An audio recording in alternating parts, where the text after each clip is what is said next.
And that experience that we've all had, that being able to walk into a room and just like know, like, whoa, what am I feeling? That's how energy communicates to us. That's how we pick up on the radio stations. Remember, we compared energy to radio stations? That's how we pick up on that frequency that we're walking into in any given environment. Now let's bring that into motherhood. Our home is the exact same way, except instead of like occasionally walking into a room and being like, whoa, our kids are actually living inside of our energy and our regulation all day long. They're not just responding to your words or to the rules or to what we say, like, hey, this is what we're doing today, but they're constantly responding to your emotional state. Are you craving more peace and presence at home, but feel constantly overwhelmed by your to-do list? Welcome to Intentional Motherhood. I'm Kelsey Redd, a mental health counselor turned stay-at-home mom, teaching busy Christian moms to make mindset shifts so they can actually enjoy motherhood. Did you know that I send out newsletters so that you never have to miss anything going on with Intentional Motherhood? Head over to the show notes or the website creatingintentionalmothers.com to get signed up today. Okay, so I have to tell you about this experience I had this weekend that illustrated beyond any shadow of a doubt how much our kids respond and react to our internal state, how regulated we are, what our energy is putting out there. And unfortunately, I wish it could be a good example, but it's not. It's a bad example. So have you guys ever noticed that sometimes your kids will just seem like they're doing completely fine and great until you feel stressed or frustrated, and then suddenly everything falls apart? So this is what happened to me this last weekend. I was up early on a Saturday morning in my office trying to get a little bit of work done because that's when I do my best work. And I was working on some back end stuff on my website. And I noticed that because of one little toggle switch, anyone who had opted into my Holy Week family friendly guide had not gotten the automatic email. In fact, I felt so terrible about this. Hopefully, if you're signed up on my email list, you got the email that apologized for this, sent out the Holy Week guide, and sent a free gift as an apology. But either way, it was time sensitive and it was too late. And I just felt so terrible about it. And I was so frustrated with myself and just mad at myself for making this little tweak on the website that had ruined that automatic download. And anyways, eventually I noticed that my kids were needing some breakfast and I had to go out and help. And it seemed like everything had been going okay, as well as things can go. There's always like some minor meltdowns in the morning before people are fed and their blood sugar is stabilized from the night. But this time it was like as soon as I came out, it just seemed like everyone was falling into utter chaos and getting even more frustrated. And I was frustrated because, again, I was mad at myself and I was spiraling in my mind where I was just like, oh, I'm just such a failure and my business is failing. And, all those negative spiral thoughts that we fall into. And I was like, you know what? I'm going to go back into my room. I just want a moment. I would really like to restart this day. And I got this new email sent out. Hopefully I made up for the mistake that I had made, but I was just really frustrated. So I go into my room. And eventually when I come back out again, at that point, me and my husband had kind of swapped places and he had to go deal with something. So I came out to deal with the kids. And it was like, as soon as I walked out, what had been a calm moment turned into like, I had a toddler freaking out and screaming at me. And I'm holding this flailing toddler trying to keep her from kicking me and punching me. And she's freaking out. And I'm like, wow, okay, this is not going well. And I kind of get that dealt with somewhat. And before I know it, another kid is having a huge freak out, a huge meltdown, a huge screaming, crying fit and mad at me. And I'm like, wow, it seems like everything I'm doing is making everything worse. And eventually I went back into my room because I was just like, what am I even doing? Every time I come into the presence of my children, there's huge meltdowns and I'm making it so much worse. I'm just going to stay in my room all day because apparently everyone does much better when I'm not around. That was the story I was telling myself, right? Again, the negative thought spirals that take us from here, a mistake that turns into I'm a failure, that turns into I'm a bad mom, that turns into all those negative thoughts that really can bring you down and depress you.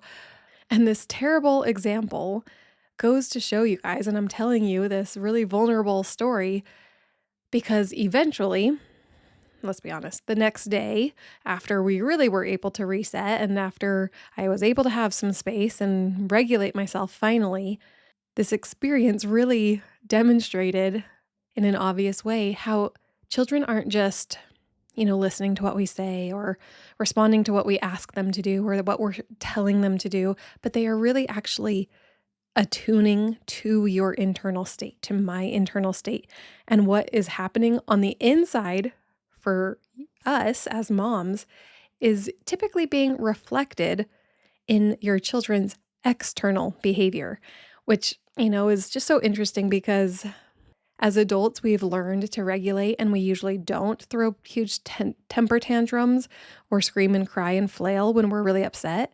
But my inner child, when I was frustrated about my mistake and getting really down on myself, that's probably exactly how my inner child wanted to be reacting, and is just like, throwing a temper tantrum and saying, "No, I don't want to. This is the worst." And yet, since I had to, attempt to be a grown up, then I wasn't doing that. But my children were. My children were doing exactly what my inner child was, probably how my inner child was wanting to react. And I want to kind of dive into why this happens so that we can understand both scientifically and energetically why this is happening and hopefully what we can do to maybe at least be more aware. I never want to like create blame or create more mom guilt, but I want to create awareness because awareness is like 90% of success is just being aware so that we can choose intentional responses rather than being reactive all the time or being so oblivious to how the dynamic in the home is happening that we just don't understand why. Why is this happening? It's like, well, let me tell you why so that when it happens, you can be like, oh, I understand. Even if I don't want to make a change, at least I understand what's happening. So first, let's dive into this scientifically. So kids' nervous systems are not fully developed. So in order for them to regulate, they're constantly borrowing regulation from their primary caregivers, especially their emotional mom, right? When mom is calm, the child can settle. When mom is dysregulated, as my story illustrates, children become dysregulated. And that's because we have mirror neurons in our brain, which are wired to imitate emotional states that we pick up on. And we do this through the most micro cues you can imagine, just micro facial expressions or tone or energy that we pick up on. We're constantly responding and mirroring, reflecting emotional states that we see in others. And children are so much more likely to do this because they don't have the mental capacity to pick up on the cue, interpret it, and then choose how they respond. They are just in a suggestible, absorbent brainwave state to just react and respond to what they're seeing in their environment. As adults, we're typically in that beta brainwave, which is the thinking and the doing, that executive functioning stage, whereas kids, like I said, are more in that suggestible state, that theta and alpha brainwave, where they're just responding to the world around them. They're so good at being present in the moment and just being fully immersed in their experience rather than constantly analyzing and using logic and interpreting everything that they're experiencing. So their brains really do sync with the dominant energy in their environment. They're not just analyzing you like we tend to analyze all the time, but they're actually absorbing you. They're absorbing your energy and then reflecting it back to you. So this is why kids really can sense that something is just off or wrong, even without any words. You haven't said anything and you walk into the room and they just sense that something is not right here. There's tension, right? Hopefully you can relate to that because we've all been in that experience where we've walked into a room and we're just like, whoa, what's going on here? Like no one said anything, but we can totally sense that tension in the room. It's the exact same with kids, except all the stronger because we are that emotional anchor for them.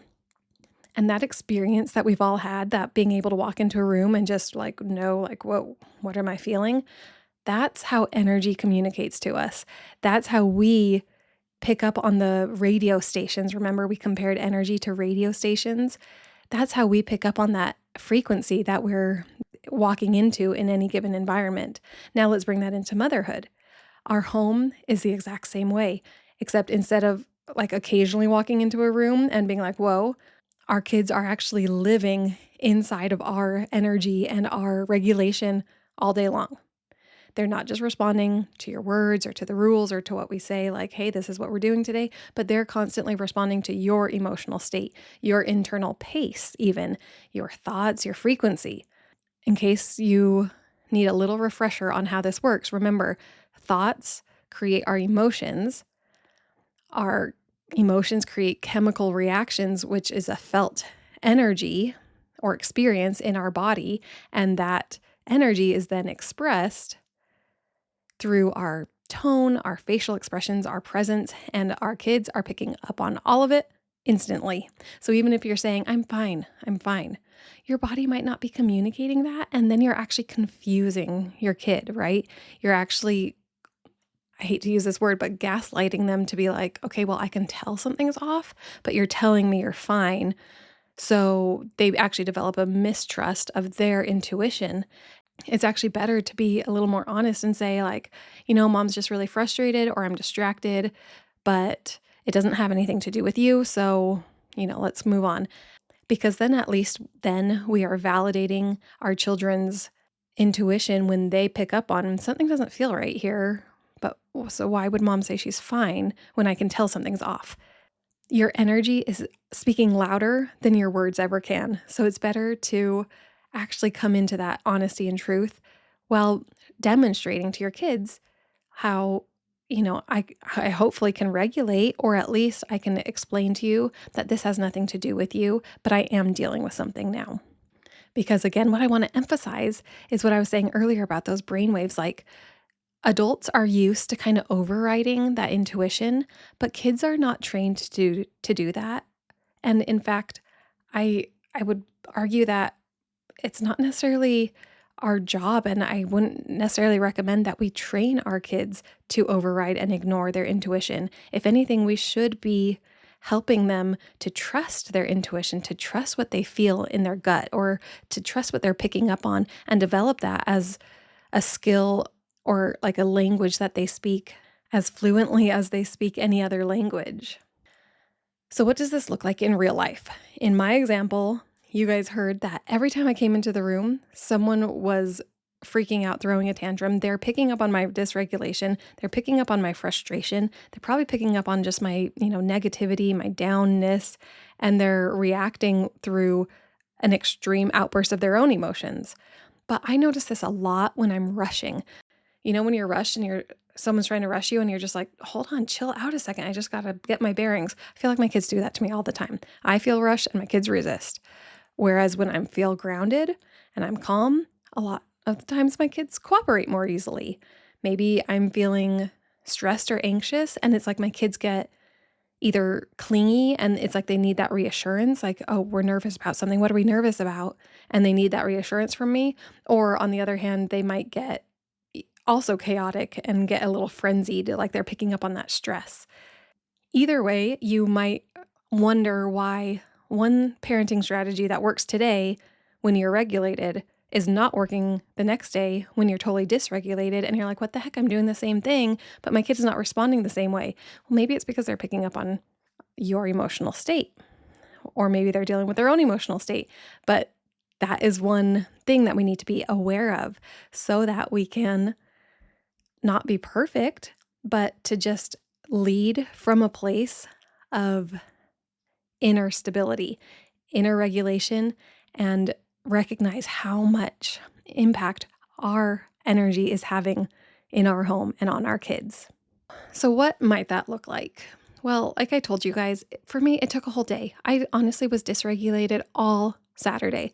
And it took me until, the next morning to be able to be in a little bit better of a place because I wasn't able to get to the place of being regulated.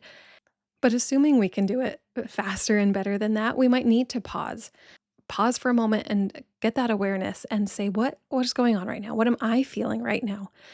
Notice the patterns between how you're feeling and your kids' behavior. You might want to keep some sort of like mental log of like, Oh, every time I get really stressed out, I notice my kid react in this way. Or, oh, when I'm super frustrated, then I see my kid shut down, or maybe my kid lashes out. So that you can start making that connection between, this is a reaction to my state. And then if you can just find simple, doable ways to shift your own inner state through deep breaths or a step outside. In my case, I tried to take a little rest in my bed, just close my eyes and have some quiet time for a minute, or maybe even just intentionally making a big transition. Like, you know what? Let me start over. Change your tone of voice, change your pace intentionally in such a way that your body can respond to your behavior as well. And finally, I just want to bring up the point that most often your kids are not trying to fight you or manipulate you or just, purposely infuriate you. A lot of times they're actually reflecting you. And so it might be a thought exercise to start looking at your kids as little mini mirrors all around you and to say, okay, is what I'm seeing reflected back to me? Show it, reflecting what I'm hoping to put out there. And if not, then it might be a cue to me to change my internal state and to change what I'm putting out. When you shift your energy, you will see shifts in your home. And I'm going to couple this episode with a short meditation, a relaxation that you can do. It'll be released on Wednesday morning, as they usually are. And I hope you will find that really a helpful exercise to just give yourself a little bit of regulation, give yourself a little reset so that you can create the energy in your home that you want. I hope this episode has helped you in some way. I hope you mostly recognize, if nothing else, that we all have those bad days. And like I said, sometimes as much as we try to work on this regulation and practice these skills so that we can regulate in minutes and not hours or days, sometimes it just doesn't work, right? Like I told you, it took me all day until I was able to reset the next morning. And sometimes that's just the case. And you know what? We're doing our best and none of us are perfect. And we just try our hardest. And hopefully our kids are picking up more on our love and that we are prioritizing peace and presence in our home rather than anything else. And we do the best we can, right? I want to remind you all to go over to the website, creatingintentionalmothers.com, to get signed up for the email list. And I just want to give you a little heads up that I will be out of town and on a little bit of a break for a couple weeks, but I will be back just in time to celebrate Mother's Day and the anniversary of this podcast. Thanks for joining me today on Intentional Motherhood. If you enjoyed this episode, would you take 30 seconds to rate and review it so more and more moms can find this podcast? I'll see you next time, and until then, remember, you're doing an amazing job.